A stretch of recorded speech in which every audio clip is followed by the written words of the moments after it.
ፋኖ ኃይሎች በወሎ ቤት አማራ በዳውንት ወረዳ ኩርባ ከተማ ሁለት የአገዛዙን ምሽግ በመስበር ስኬታማ የማጥቃት ዘመቻ መፈጸማቸውን ሲያስታውቁ በጎጃም ከ40 በላይ የአገዛዙ ጦር ሙትና ቁስለኛ የሆነበት ውጊያ መካሄዱ ተሰምቷል። በሌላ የግንባር መረጃም የብልጽግናው አገዛዝ ለውጊያ ድጋፍ ያሰማራቸው ሜካናይዝድ መሳሪያዎቹ የሚኩራራባቸው መድፎችና አየር መቃወሚያዎቹ በፋኖ ኃይሎች የተሳካ ኦፕሬሽንና መልሶ ማጥቃት ከጥቅም ውጭ በመሆን ላይ ናቸው።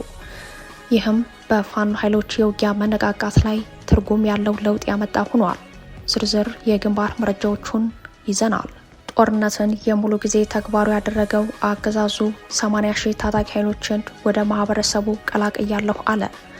በሌላ በኩል እነ ደብረጽዮን የእግድ ደብዳቤ ሊደርሳቸው መሆኑ ተሰምቷል። የኢፈርት ጉዳይ አሁንም የውዝግብ ማዕከል ሆኗል።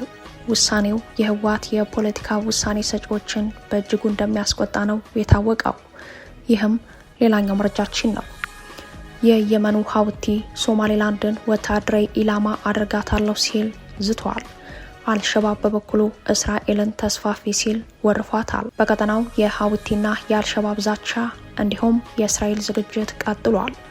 ባለፉት 2 ዓመታት ብቻ ከ190 በላይ መርከቦች ላይ ጥቃት የሰነዘረው ሀውቲ በሶማሌላንድ ጉዳይ ዛቻ መሰንዘሩ ውጥረቱን ያባባሰው ሆኗል። በሌላ በኩልም ትርምስ የፈጠረውን እውቅና ከሶማሌላንድ ፕሬዚዳንት ጋር የተፈራረሙት የእስራኤሉ ጠቅላይ ሚኒስተር ቤንያሚን ኔታንያሁ ይህ ዜና አየር ላይ እየዋለ በሚገኝበት በዚህ ሰዓት በአሜሪካ ይገኛሉ። በጉዳዩ ላይ ሰፋ ያለ ዳሰሳ ይዘናል። ሰላም ጤና ይስጥልን ውድ የጣና ቲቪ ተከታታይ ቤተሰቦቻችን፣ አብራችሁን ስትቆዩ እነዚህንና ሌሎች ዝርዝር መረጃዎችን ታደምጣላችሁ። የጣቢያችን የሰዓቱ ዜና መረጃና ዜና ትንታኔዎቻችን እነሆ ተጀምረዋል። እስከ መጨረሻው አብራችሁ እንድትቆዩ አክብሮታዊ ግብዣችን ነው።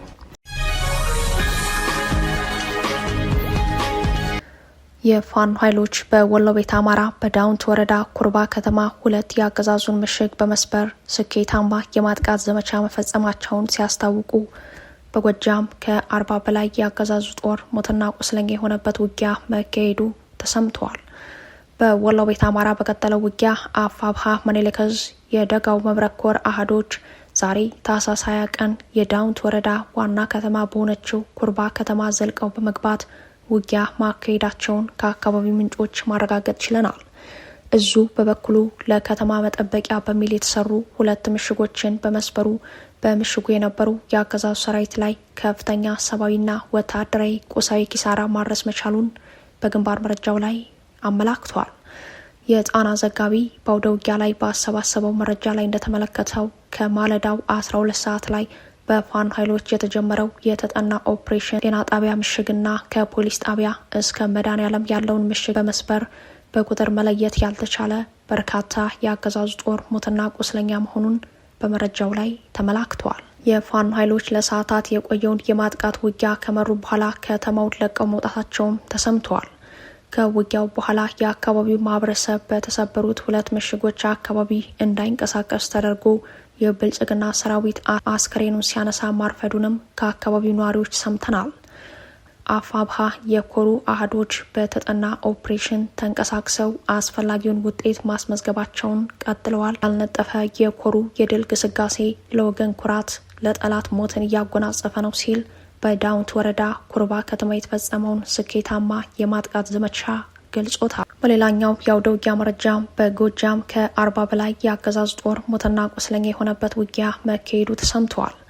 አፋብሃ ቴዎድሮስ እዝ 109ኛ ኮር 77ኛ ክፍለ ጦር በመራው በዚህ አውደ ውጊያ መነሻውን ከገነት አቦ ከጅጋና ከፍኖተ ሰላም ያደረገው የአገዛዝ ጦር ማክሰኘት ላይ በ3 አቅጣጫ ለውጊያ ቢገባም በፋኖ ኃይሎች ያልተገመተ ጠንካራ ምት እንዳረፈበት ነው የተሰማው። ትላንት ከጠዋቱ 12 ሰዓት እስከ ቀኑ 10 ሰዓት በተደረገው እልህ አስጨራሽ ትንቅንቅ ሻምበል አዛዡና 100 መሪዎችን ጨምሮ ከ40 በላይ የአገዛዝ ጦር ተመቷል ያለው አፋብሃ ቴዎድሮስ እዝ ውጊያው ቀኑን ሙሉ የዋለ እንደነበር ነው የገለጸው።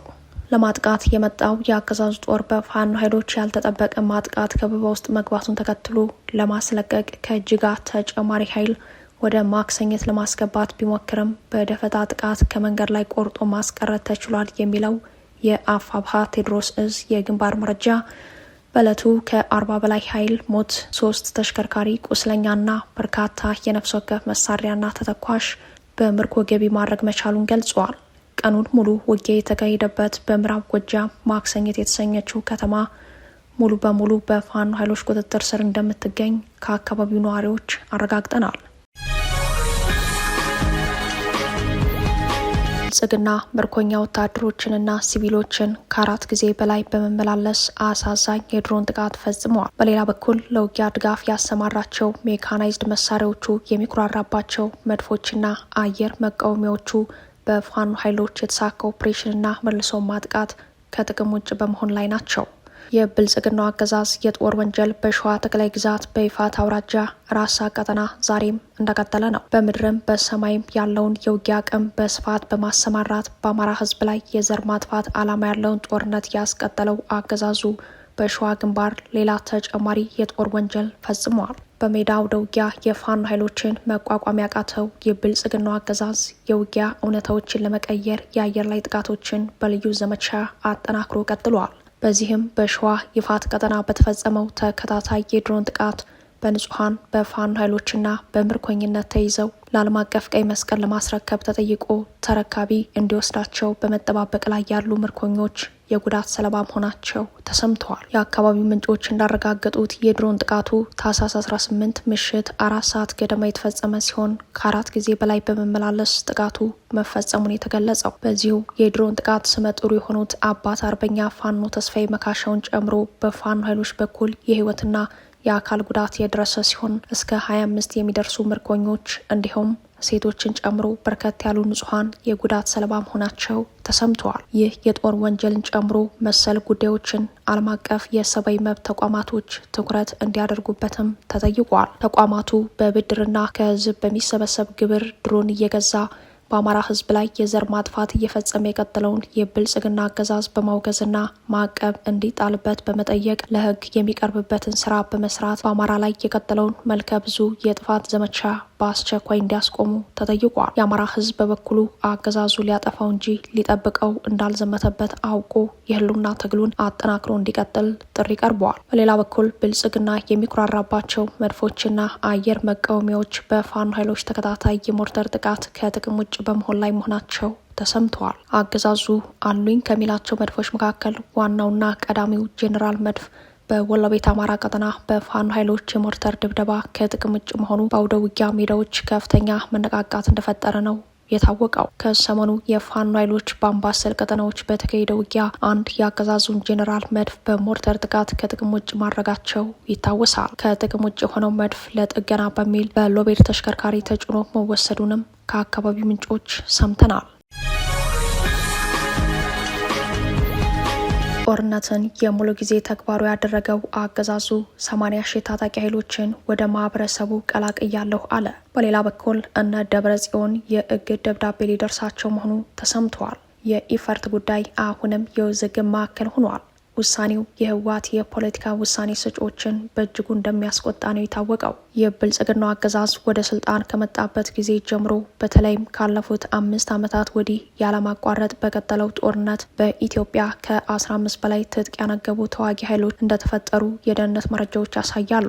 ልክ እንደ ፋኖ ኃይሎች ሁሉ በትጥቅ ትግል ውጊያ ላይ አለን የሚሉ ታጣቂ ኃይሎች ቁጥር በተበራከተበት እውነታ ብልጽግና ብሔራዊ ተሃድሶ ኮሚሽን የተባለ ተቋሙን ተጠቅሞ ከ371 ሺህ በላይ የታጠቁ ኃይሎች ውስጥ 80 ሺህ ያክሉን የተሃድሶ ስልጠና በመስጠት ወደ ማህበረሰቡ ቀላቅያለሁ ብለዋል። ብልጽግና ይህንን ያለው በትግራይ ክልል በተሃድሶ ስልጠና ዲዲአር ሂደት ያለፉ የቀድሞ የኢፌድሪ መከላከያ ሰራዊት አባላት የመልሶ ማቋቋም የውይይት መድረክ በአዲስ አበባ አደረግኩ ባለበት መድረክ ነው። ብልጽግና 8000 ታጣቂ ኃይሎችን ትጥቅ አስፈትቼ ወደ ማህበረሰቡ ቀላቅያለሁ የሚለው በሰሜኑ ጦርነት ህወሓትን በመደገፍ በጦርነቱ የተሳተፉ የቀድሞው የመከላከያ ሰራዊት ከፍተኛ አመራርና አባላት የነበሩ እንዲሁም በዓለም አቀፍ የሰላም ማስከበር ላይ የነበሩ የቀድሞ ተዋጊዎች ውስጥ 500 ያክሉ በዲዲአር ፕሮግራም ሂደት ማለፋቸውን በገለጸበት መድረክ ነው። እውነታው ግን በትግራይም ሆነ በሌሎች የኢትዮጵያ አካባቢዎች ለትጥቅ ትግል የሚደረገው መደራጀትና ወደ ትጥቅ ትግል የሚገባው ኃይል የተበራከተ መሆኑ ነው። የብልጽግናው አገዛዝ ከህወሓት ጋር ወደ ጦርነት ሊገባ ይችላል በሚለው የደህንነት ስጋት ትንተናው የህወሓት ታጣቂ ቁጥርን ከ110 ሺህ እስከ 135 ሺህ ሊደርስ ይችላል የሚል ግምት እንደወሰደ ወታደራዊ መረጃዎች ያሳያሉ። ይህም ህወሓት ሱዳን ውስጥ ያለው ታጣቂ ከ9 ሺህ እስከ 13 ሺህ ሊደርስ ይችላል የሚል አሃዛዊ ግምቱን ያካተተ እንደሆነ ነው የተመላከተው። በትግራይ የታጣቂ ኃይሉን ተዋጊዎችን ዲሞብላይዝ የማድረግ የተሃድሶ ስልጠና መስጠትና መልሶ በማቋቋም ወደ ሰላማዊ ህይወት እንዲመለሱ የማድረግ ሂደት ዲዲአር ሙሉ በሙሉ ተቋርጦ ተከታታይነት ያላቸው ወታደራዊ ስልጠናዎች ተጠናክረው በቀጠሉበት እውነታ አገዛዙ 80 ሺህ ታጣቂ ኃይሎችን ወደ ማህበረሰቡ ቀላቅያለሁ ሲል ነጭ ውሸት በአደባባይ በመዋሸት ላይ ይገኛል። ኢትዮጵያ ባለፉት ጊዜያት አውዳሚ በሆኑ ጦርነቶች ውስጥ ማለፏን ያነሱት የብሔራዊ ተሃድሶ ኮሚሽን ኮሚሽነር ተመስገን ጥላሁን በርካታ የታጠቁ ኃይሎች ትጥቅ እየፈቱ ነው ሲሉ ተደምጠዋል። ጥላሁን የሚመሩት ኮሚሽን በትግራይ ስራ እንዳቆመ ግን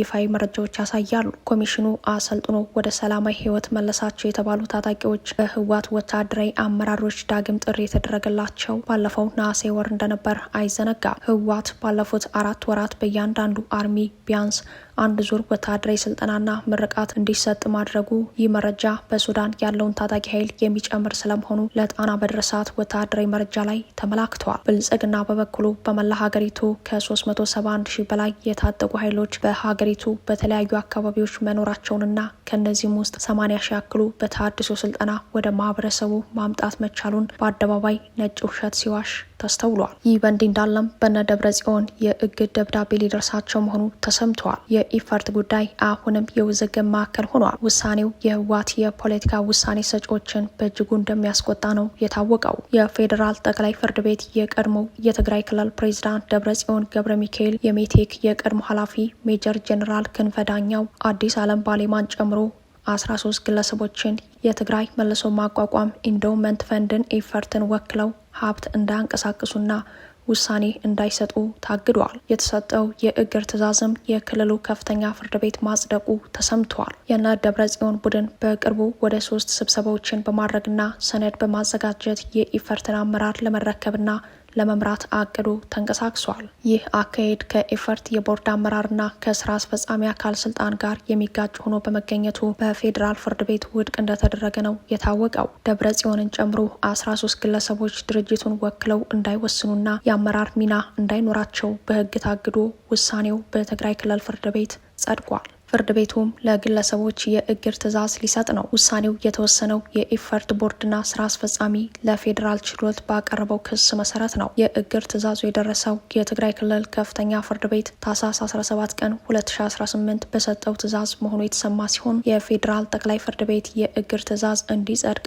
ተጠሪዎችም የእግር ደብዳቤ እንዲደርሳቸው ትዕዛዝ ማስተላለፉን በጉዳዩ ላይ ተመርኩዞ ከወጣው መረጃ መረዳት ተችሏል። ኢፈርትን በማስተዳደር ጉዳይ ውዝግቡና ክርክሩ ቀጣይ የችሎት ሂደት ቢኖረውም ለአሁኑ 13 ግለሰቦች ድርጅቱን ከመወከልና ከማስተዳደር በሕግ ታግደዋል። የነ ደብረ ጽዮንን መታገድ በችሎት ውሳኔው እስካልተቀየረ ድረስ የሚጸና ሲሆን በቀጣይ የካቲት ወር የችሎት ምርመራ ለማድረግ ቀጠሮ ተይዟል። የየመኑ ሀውቲ ሶማሌላንድን ወታደራዊ ኢላማ አድርጋታለሁ ሲል ዝቷል። አልሸባብ በበኩሉ እስራኤልን ተስፋፊ ሲል ወርፏታል። በቀጠናው የሀውቲና የአልሸባብ ዛቻ እንዲሁም የእስራኤል ዝግጅት ቀጥሏል። እስራኤል ለሶማሌላንድ እውቅና መስጠቷን ተከትሎ የየመኑ የሁቲ አማጽያን መሪ ምላሽ ሰጥቷል። በምላሹም ማንኛውም በሶማሌላንድ የሚደረግ የእስራኤል እንቅስቃሴ እንደ ወታደራዊ ኢላማ ይቆጠራል ብሏል። እስራኤል ወደ ሶማሌላንድ ያመጣት ጉዳይ ከየመኑ ሀውቲ ቡድን ጋር ለመፋለም ያለመ ስለመሆኑ ተከታታይ ዘገባዎች እየወጡ ባሉበት በዚህ ወቅት ነውጠኛው ቡድን ምላሽ መስጠቱ ጉዳዩን አሳሳቢ አድርጎታል። ከሶማሌላንድ ትይዩ የኤደን ባህረ ሰላጤን ተሻግሮ የሚገኘው ሀውቲ ባለፉት 2 ዓመታት በቀይ ባህርና የባብ አልማንዳብ የውሃ ክልል የእስራኤልና የአይሁዳውያን ንብረት በሆኑ የንግድ መርከቦችን እንቅስቃሴ ሲያውክ ቆይቷል። እስራኤል የባህሩን ዳርቻ ሀገራት መቆጣጠር የህልውናዋ ዋና ተልዕኮ በማድረግ ሶማሌላንድን ቀጥተኛ አጋር ማድረጓን ተከትሎ ከሀውቲ ቡድን ቀጥተኛ ወታደራዊ ዛቻ ተሰምተዋል። የሀውቲ ቡድን መሪ የሆኑት አብደል ማሊክ አልሀውቲ እስራኤል ለሶማሌላንድ እውቅና መስጠቷን ተከትሎ ሶማሌላንድን ወታደራዊ ኢላማ እናደርጋለን ሲሉ ዝተዋል። የቡድኑ መሪ በከፍተኛ ቁጣ ውስጥ በመሆን የእስራኤል በሶማሌላንድ መገኘት ሀርጌሳን ወታደራዊ ኢላማችን ያደርጋታል ነው ያሉት። የሀውቲ አለቃ በጽሁፍ ባወጡትና በቡድኑ ሚዲያዎች ላይ በተሰራጨው መግለጫ እስራኤል በሶማሌላንድ መገኘት ለሶማሊያና ለየመን አደጋ ስለሆነ እርምጃ ለመውሰድ እንገደዳለን ብለዋል። እስራኤል ከሶማሌላንድ ጋር ያደረገችው ስትራቴጂክ ግንኙነት ለሀውቲ ቡድን ህልውና ስጋት የሚደቅን ነው። የሀውቲ ቡድን እንደ አውሮፓውያን አቆጣጠር ከ2023 አንስቶ እስራኤል በጋዛ ለከፈተችው ጥቃት መልስ በቀይ ባህርና በቀጥታ ወደ እስራኤል በመተኮስ መልስ ሲሰጥ ነበር። ሀውቲ ከእስራኤል ጋር ግንኙነት አላቸው የተባሉ መርከቦች ላይ በርካታ ጥቃቶች ያደረሰ ሲሆን በቀይ ባህር የዓለም አቀፍ የባህር እንቅስቃሴንም የሚያውከው ኢራንን ከመሰሉ ሀገራት ወሳኝ የመረጃ የጦር መሳሪያና የፋይናንስ ድጋፍ በማግኘት እንደሆነ የቀጠናው መረጃዎች ያሳያሉ። ቡድኑ ከጋዛ የተኩስ አቁም ስምምነት ወዲህ በእስራኤል ላይ የሚሰነዘረውን ጥቃት የቆመ ቢሆንም የሶማሌላንድን እውቅና ተከትሎ ዳግም ወታደራዊ ዛቻ ተመልሷል። የሀውቲ ቡድን ላለፉት 2 ዓመታት ብቻ ከ190 በላይ መርከቦች ላይ ጥቃት ሰንዝሯል። በቀይ ባህር የሚደረገው የንግድ መርከቦች ጉዞም ረጅሙን የአፍሪካ አህጉር መዞር ግድ የሚለውን መንገድ እንዲከተሉ አስገድዷል። በተለይም ባለፉት 2 ዓመታት በሲዊዝ ካናል በኩል የሚደረገው ጉዞ 60 በመቶ ያክል የመቀነሱ ዋነኛ ምክንያት የሀውቲ የባህር ላይ ጥቃት እንደሆነ የባህር ደህንነት ይፋዊ መረጃዎች ያሳያሉ። ይህም በዓለም ገበያ በሸቀጦችና እቃዎች ዋጋ ላይ ከፍተኛ ጭማሪ አስከትሏል። ሀውቲ ለፍልስጤም ሕዝብ ያለውን አጋርነት ለማሳየት በቀጥታ ወደ እስራኤል ሚሳኤልና ሮኬቶችን ሲተኩስ እንደነበረም ይታወሳል። በመቶዎች የሚቆጠሩ ጥቃቶችን ወደ እስራኤል የወደብ ከተማ ኢሊያት፣ ማዕከላዊ እስራኤል፣ ቴልአቪቭና አቅራቢያው በመተኮስ ኢላማ አድርጓል። የቤንጎሪዮን ዓለም አቀፍ አየር ማረፊያ በጊዜያዊነት እንዲዘጋ የሀውቲ ጥቃት አስገድዶ ነበር። እስራኤልም የቡድኑን አመራሮችና አባላት የገደለችባቸው በርካታ ድብደባዎች ሳና ኤርፖርትና በሆዴዳ ወደብ ላይ መፈጸሟ ይታወሳል። ሀውቲ በኢራን የሚደገፍ ቡድን ከመሆኑ ጋር ተያይዞ ኢራን ሰራሽ ድሮኖች፣ ሚሳኤሎችና ሮኬቶች ከፍተኛ ክምችት እንዳለው ዓለም አቀፍ የደህንነት መረጃዎች ያሳያሉ። በሌላ በኩል አልሸባብ በሶማሌላንድ ያለው እንቅስቃሴ የተገደበ ቢሆንም እስራኤል ለራስ ገዟ እውቅና መስጠቷን ከማውገዝ ባለፈ በግልጽ እንደሚፋለም አስታውቋል። ቡድኑ በቃል አቀባዩ አሊ ዴሪ በኩል ባወጣው መግለጫ እስራኤል በአፍሪካ ቀንድ ለመገኘት የምታደርገው ጥረት ከባድ የጦር መልስ ያስከትላል ብለዋል። እስራኤል ተስፋፊ ሲል የኮነናት ቡድኑ ቴልአቪቭ ለሶማሌላንድ የሰጠችውን እውቅና የሚያሳፍርና ታላቅ ውርደት ብሎታል። ሶማሌላንድ የራሷ መገበያያ ገንዘብ፣ ፓስፖርትና ጦር በመያዝ በኤደን ባህረ ሰላጤ ላይ ስትራቴጂካዊ ቦታ የምትገኝ ቢሆንም ለ10 ዓመታት ዓለም አቀፍ እውቅና ለማግኘት ስትታትር ቆይታ በመጨረሻም በእስራኤል ጥያቄዋ ተመልሷል። እስራኤል በቀይ ባህርና በባብ ኤል ማንዴብ ወሽመጥ እንደ ኢራንና ሀውቲ ቡድኖች የሚጋረጡትን ስጋት ለመከላከል ስትል ወደዚህ እውቅና ገብታለች። የእስራኤልና ሶማሌላንድ መቀራረብ ለእስራኤል በቀይ ባህር ላይ የተሻለ መዳረሻን የሚፈጥርላት ነው የሚሉት ተንታኞች በተለይም በየመን የሚገኙትን የሁቲ አማጽያንን በቀላሉ ለመምታት ያስችላታል የሚለው ምልከታ ጎልቶ በመሰማት ላይ ይገኛል። የአስመራው መንግስት ሲጠበቅ የነበረውን ምላሽ ሰጥቷል። በምላሹም የሶማሌላንድ ጉዳይ አሁን አደባባይ የወጣው ተውኔት ሚስጥራዊ አይደለም ብለዋል። የአውሮፓ ህብረት በበኩሉ ከሶማሊያ ጎን ቆሟል። ትርምስ የፈጠረውን እውቅና ከሶማሌላንድ ፕሬዚዳንት ጋር የተፈራረሙት የእስራኤሉ ጠቅላይ ሚኒስተር ቤንያሚን ኔታንያሁ ደግሞ ይህ ዜና አየር ላይ እየዋለ በሚገኝበት በዚህ ሰዓት በአሜሪካ ይገኛሉ። የአስመራ መንግስት በማስታወቂያ ሚኒስተሩ በኩል በሶማሌላንድ ጉዳይ በሰጠው የአቋም መግለጫ ጉዳይ አሁን በግልጽ አደባባይ የወጣው ተውኔት ሚስጥራዊ አይደለም፣ ውስጡን ሲብላላ የቆየ እንጂ ሲል አነጋጋሪ ምላሽ ሰጥቷል። አደገኛው አካሄድ በመጨረሻም አደገኛ ቀጠናዊና ዓለም አቀፋዊ ቀውስ ያመጣል ብለዋል። ዓለም አቀፍ ቀውስ አፍሪካን ማዕከል ከማድረጉ በፊት የማያሻማ ያለውን መፍትሄው ከተባበሩት መንግስታት የጸጥታው ምክር ቤት እንደሚጠብቅ ነው የአስመራው መንግስት ያስታወቀው። ተመድ ጉዳዩን በአጽንኦት ሊመለከተው ይገባል ሲልም አሳስበዋል። የጸጥታው ምክር ቤት አባላት የማያሻማ ምላሽ እንዲሰጥበት ያሳሰበው የአስመራ መግለጫ በተለይም ከታይዋን ጉዳይ ጋር በተያያዘ ያለውን ጉዳይ ከግምት በማስገባት ቻይና ትልቅ ኃላፊነት ልትወጣ እንደሚገባ ጭምር ጠይቋል። ኤርትራ ከዓመታት በፊት በሶማሊያ የውስጥ ጉዳይ ጣልቃ በመግባት ለአሸባሪዎች የጦር መሳሪያ እያቃበለች ነው በሚል በተባበሩት መንግስታት የጸጥታው ምክር ቤት አማካኝነት ማዕቀብ ተጥሎባት ነበር። ይህ ማዕቀብ የተነሳው ኤርትራ ከኢትዮጵያ ጋር ሰላም መውረዷን ተከትሎ ነው። ከዚያ በኋላ በአብይ አህመድ አገዛዝ ዲፕሎማሲያዊ ውድቀት ካይሮና ሞቃዲሾን አስተባብራ የአስመራ ብሎክ በሚል ህብረት የፈጠረችው የዛሬ 2 ዓመት ገደማ ነበር። የሆነው ሆኖ እስካሁን ባለው መረጃ መሰረት ከ20 ሀገራት በላይ የሶማሌላንድን ሀገራዊ እውቅና በይፋ ተቃውመዋል። ሶማሊያ ከአፍሪካ ሀገራትና ከመካከለኛው ምስራቅ አልፎ የአውሮፓ ህብረትን ድምጽ አግኝታለች። የአውሮፓ ህብረት የውጭ ጉዳዮች ቃል አቀባይ በሰጡት ቃል የአውሮፓ ህብረት የሶማሊያ ፌዴራላዊ ሪፐብሊክን አንድነት፣ ሉዓላዊነትና የግዛት አንድነት የማክበርን አስፈላጊነት በድጋሚ ያረጋግጣል ብለዋል። የእስራኤል እርምጃ በአፍሪካ ቀንድ ያለውን ሰላምና መረጋጋት የሚያናጋ ነው ሲሉ ውሳኔውን ገልጸውታል። የአውሮፓ ህብረት በሶማሊያና ሶማሌላንድ በኩል ትርጉም ያለው ንግግር እንዲካሄድ ጥሪ አቅርበዋል። ልዩነታቸውን በንግግር ብቻ እንዲፈቱ፣ የውጭ ኃይሎች ጣልቃ ገብነት እንዲቆምም ህብረቱ ጠይቋል። ይህ በእንዲህ እንዳለ የእስራኤሉ ጠቅላይ ሚኒስትር ቤንያሚን ኔታንያሁ በዛሬው ዕለት አሜሪካ መግባታቸው ተሰምተዋል። ኔታንያሁ በአሜሪካ ከፕሬዝዳንት ዶናልድ ትራምፕ ጋር በሚኖራቸው ቆይታ የጋዛን የሰላም እቅድ፣ የኢራንን ጉዳይና ሰሞኑን በአዲስ መልኩ በተቀጣጠለው የሶማሌላንድ እውቅና ጉዳይ ይመክራሉ ተብሎ ይጠበቃል። ክቡራትና ክቡራን ቤተሰቦቻችን ለሰዓቱ የተሰናዱት መረጃዎቻችን የተከታተሏችኋቸውን ይመስሉ ነበር። አብራችሁን ስለቆያችሁ ልባዊ ምስጋናችን ድረሳችሁ እያልን የጣና ቲቪ ወቅታዊ ዜናዎች፣ ትንታኔዎችና ልዩ ልዩ ፕሮግራሞች እንዲደርሷችሁ ቻናላችን ሰብስክራይብ በማድረግ ቤተሰብ ይሁኑ። በተሳትፎ የትግል ሚዲያውን እንዲያጠናክሩ ጥሪያችን እናቀርባለን። ጣና ቲቪ ከሀቅ ጋር